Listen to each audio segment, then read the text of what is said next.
A drunk, abusive man named Wade Jones is running again. Hoping to outrun his latest shady stint, he moves his family to a new town and tries to start over. The cycle is familiar, the promises are empty. His alcohol addiction soon pulls him back under. Within weeks, Wade finds himself jobless and on the wrong side of the local thugs. Wade's 15-year-old son Gary has seen this pattern too many times. Tired of the toxic spiral, the teenager tries talking to his father. He asks him to finally get his act together, to step up for his mother and sister Dorothy. But instead of listening, Wade reacts the only way he knows how, violently.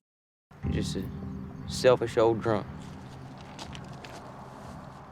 Yeah, that's what you is. Moments later, as Gary suspected, Wade gets exactly what's coming to him. Gary walks away, helpless and exhausted. Rain hammers down on a tree poisoning operation deep in the woods. Joe Ransom, a subcontractor who owns the business, manages a crew of light-hearted, hardworking men. The heavy downpour makes work impossible. Joe calls his crew off their tasks. The men load into his beat-up truck, still joking despite the weather. As Joe drives them back to town, they mock his ancient vehicle, have serious suggestions fly about getting a new one. Yeah, Joe, we ain't gonna get your new truck, Joe. What's wrong with this one? Joe just shakes his head. Later that evening, Joe returns to his empty home. His dog Faith greets him at the door, tail wagging. Joe eats dinner alone. He chain smokes in front of the TV. Eventually, he falls asleep in his chair. The next morning brings clear skies. Relieved, Joe feeds Faith and heads out to pick up his crew at the local Coleman grocery. The men wait for him outside. Junior, the most experienced worker, leads them. After grabbing coffee, the group heads toward the nearby woods. Junior distributes tasks. The men follow his lead without question. You all right? Yes, sir. I want you to take the west side over here today, all right? Soon, Joe gears up and joins the crew deeper in the woods. Moments later, one of the men spots a poisonous snake. A commotion erupts. Men jump back, yelling.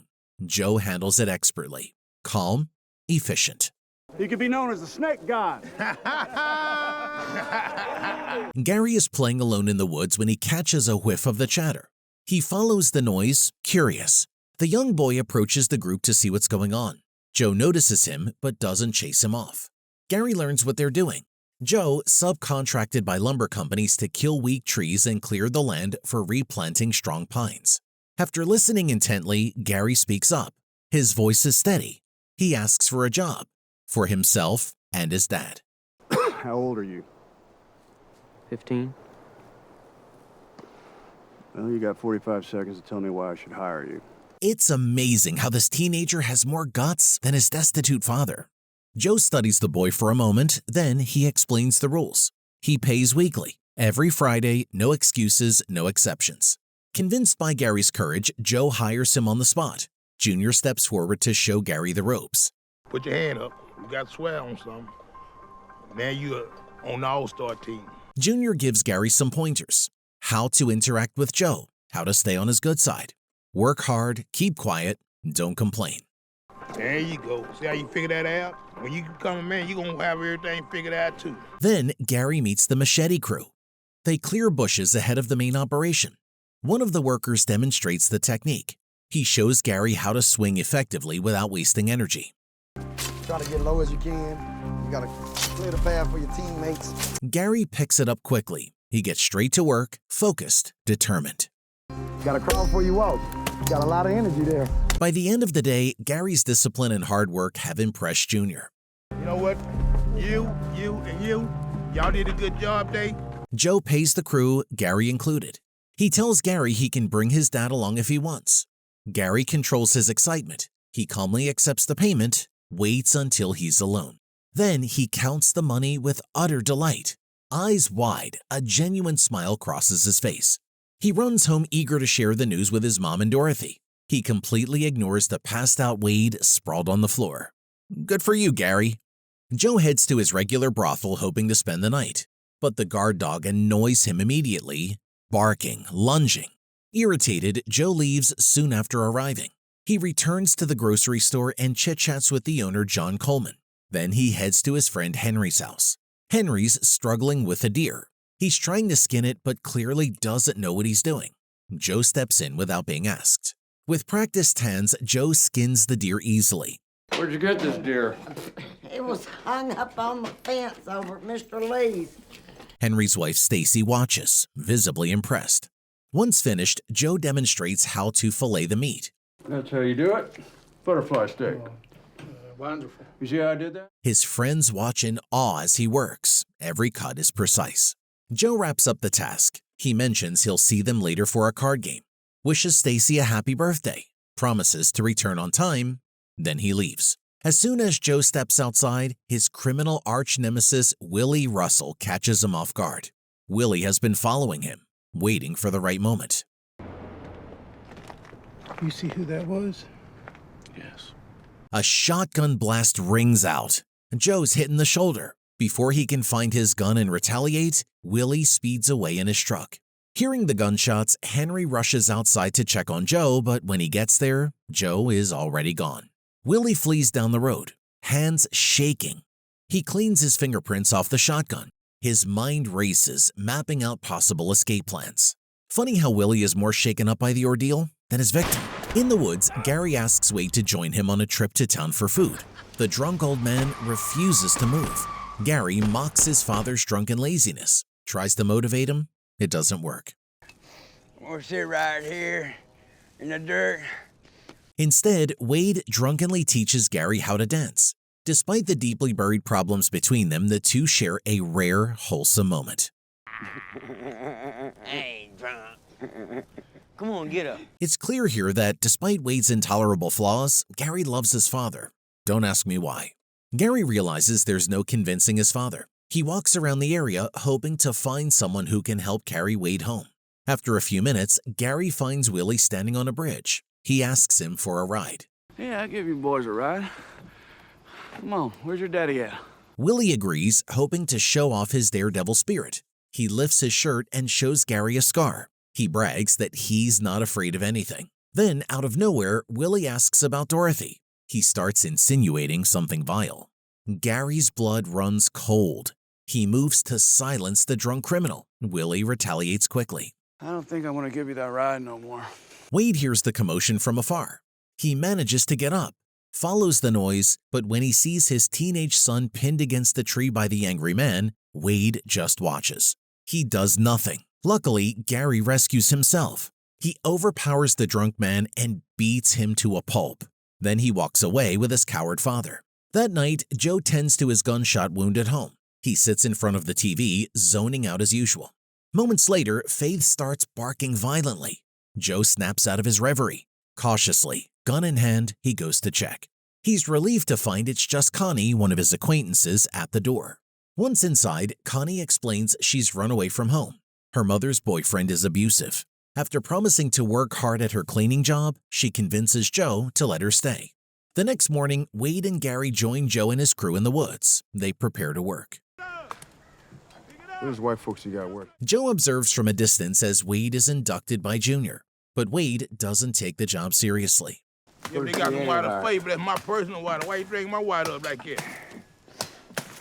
Instead of working, Wade annoys everyone. He does nothing except drink the crew's precious water, complains about how hard the work is. During the lunch break, Wade isolates himself. Gary does his best to respectfully fit in with the others. All the frustration comes to a head by the end of the day. Junior confronts Wade directly. You to tell me I'm I your ain't done goddamn nothing all boss. day. Don't you hear? You I'm know your what? boss. Later, Joe drives the Joneses home. He hands Gary his payment in silence. So what time you need us back in the morning? I don't need you back no more. Desperate to keep his job, Gary begs Joe for a second chance. He promises to do anything Joe asks, but Joe doesn't budge. Then, instead of taking accountability, Wade takes his anger out on his son. He steals Gary's money right in front of Joe. What are you looking at?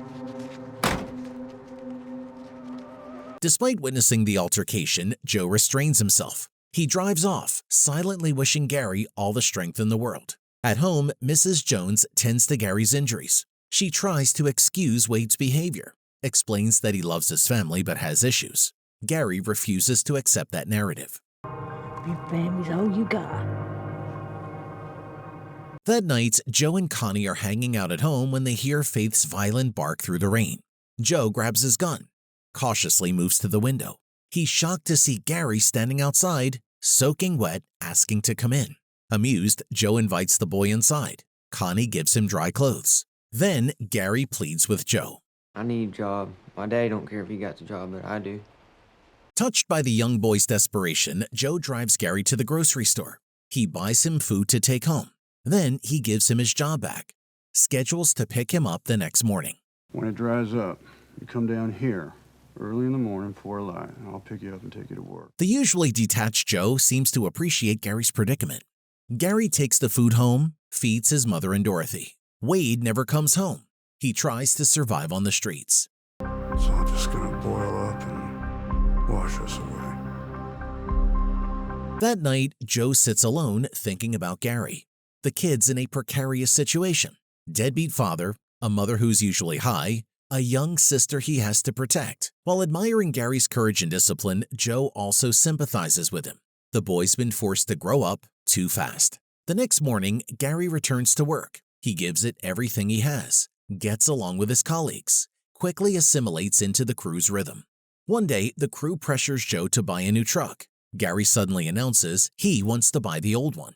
Joe hesitates, tries to explain that Gary can find a better vehicle elsewhere, but the boy won't take no for an answer. Joe finally agrees to sell it to him. Shake hands. That's what I'm talking about. Heck yeah.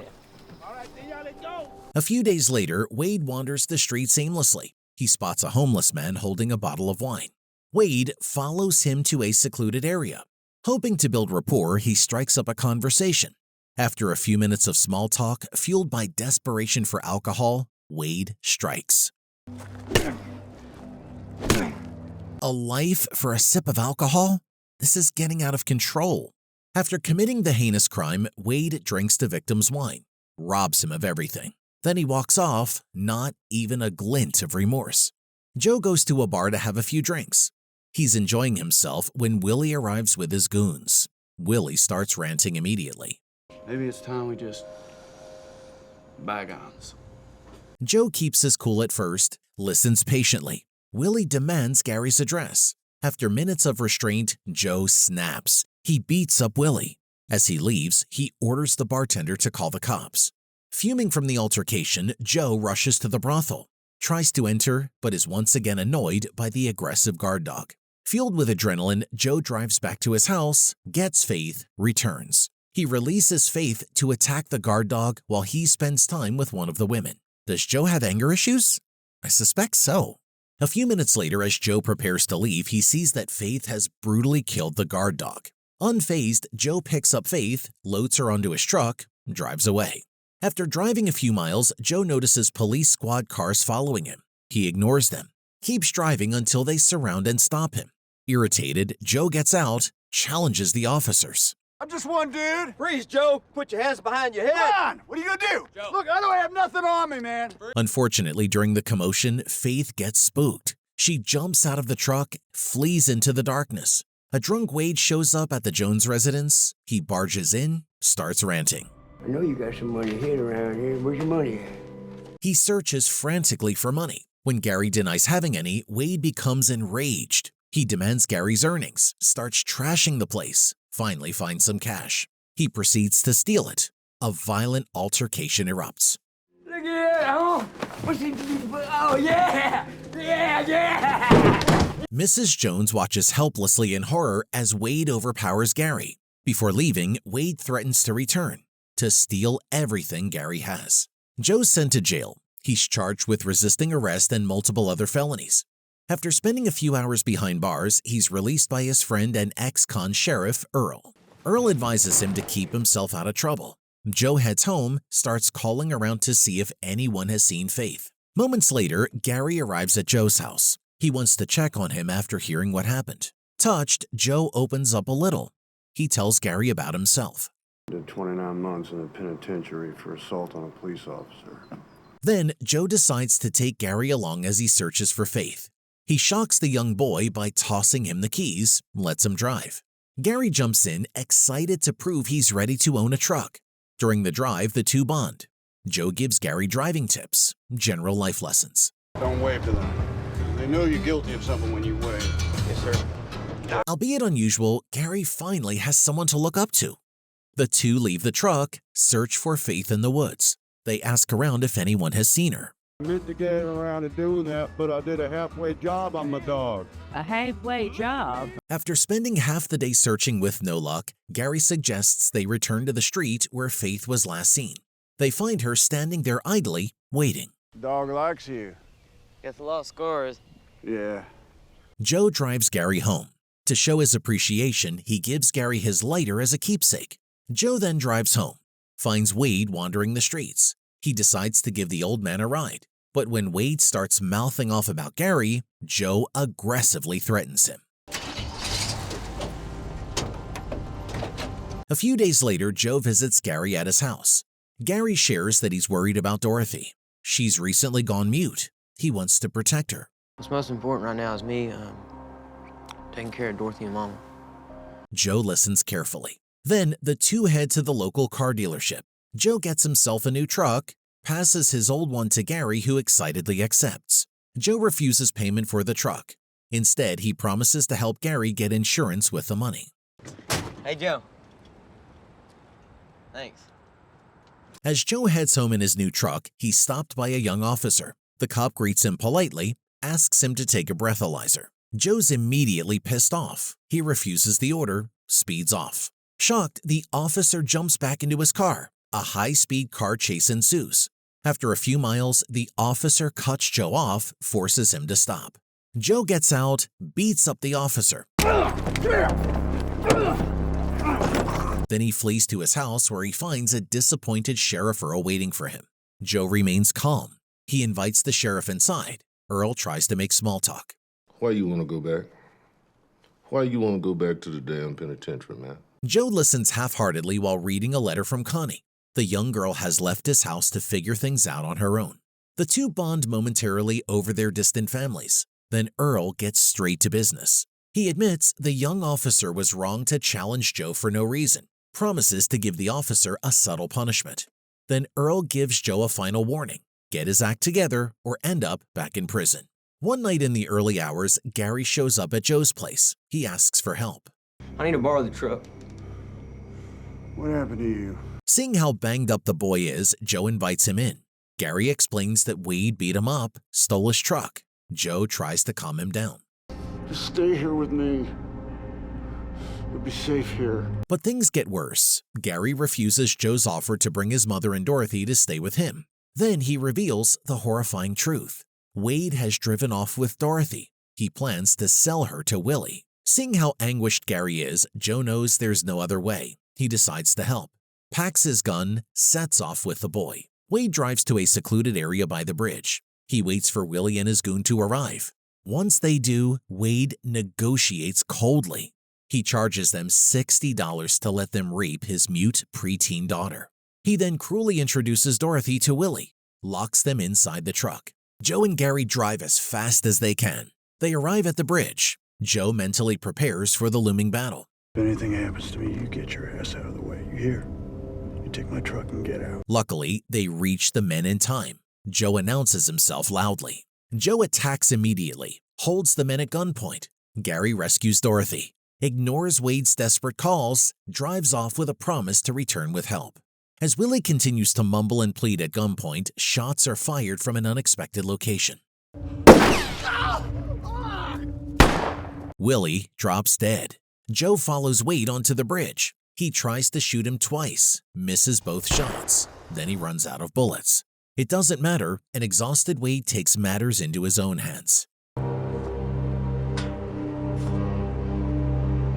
Out of immediate danger, Joe collapses. He finally notices the gaping gunshot wound on his side, blood pouring out. Soon after being alerted by Gary, police swarm the area. Sheriff Earl leads them. Filled with love and gratitude, Gary bids an emotional farewell to the fatally injured Joe. Joe dies moments later. It seems Joe finally finds a cause worth fighting for. Officers soon discover Wade's body at the bottom of the bridge. Sometime later, Gary drives Joe's truck. Faith sits by his side. He heads to a job interview and is soon hired. He'll be working for a local subcontractor, helping replant the now barren land.